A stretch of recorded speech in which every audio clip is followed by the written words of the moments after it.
এর কি কোনো মানে আলাদা স্টেজেস আছে, মানে সেই স্টেজের আলাদা আলাদা সিমটম নাকি মানে সেই ব্যাপারে?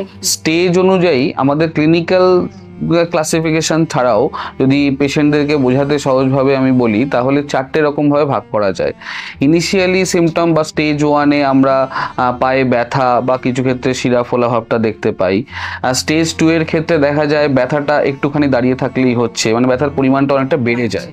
স্টেজ 3-তে গিয়ে স্কিনে সিমটম আসতে শুরু করে, মানে পায়ের চামড়ায় কালো ছোপ ছোপ দাগ বা কোনো লাইনের মতো দাগ, যেগুলোকে স্পাইডার ভেন্স বা টেলেনজেকটেশিয়া বলে। তো এরকম একটু বেশি বয়সে হয়, কারণ আমি এরকম হ্যাঁ হ্যাঁ এক্স্যাক্টলি এগুলো একটা ওই কালো স্পট। এক্স্যাক্টলি ভেনের শিরার ফোলাটা হয়তো কম বয়সেও পাওয়া যায়, অনেকের অনেক দিন ধরে থাকে। স্পটটা যত দিন যায় মানে প্রলং স্ট্যান্ডিং হয় তত বেশি গ্র্যাজুয়ালি বাড়ে, অ্যান্ড এইগুলোই প্রোগ্রেস করে বড় কালো মানে কালচে ভাব তৈরি করে, সেগুলো প্যাচের মতো। সেটার অ্যাডভান্স যদি হয় তাহলে আমরা সেখানে একটা ইনফেকশন বা ঘা পাই বা আলসার পাই, ভেনাস আলসার, নন হিলিং আলসার এরকম। তো দ্যাট ইজ স্টেজ 5।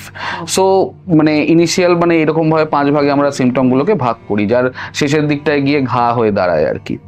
তো এটা ট্রিটমেন্ট কি, মানে ট্রিটমেন্ট যা যা আছে সেগুলো কি অ্যাভিস হসপিটালে তার পুরোপুরি? ফার্স্ট অফ অল চিকিৎসার এটা রিসেন্ট ডেজে অনেকটাই অ্যাডভান্স হয়েছে, মানে science exactly day by day. হ্যাঁ, তো ইনিশিয়ালি এটা মানে ফার্স্ট অফ অল আমি বলে রাখি এটাকে মেডিসিনের রোল ইজ ভেরি লেস, মানে এখানে কোনো এমন ওষুধ হয় না যেটা খেলে এই ডিজিজটা রিভার্স মোডে চলে যায়, রক্ত জমে থাকা বন্ধ হওয়া বা কমপ্লিকেশনগুলো রিমুভ হয়। তো medical part is very limited. শুধুমাত্র যারা ক্ষেত্রে অপারেশন করা যাবে না কোনো কারণে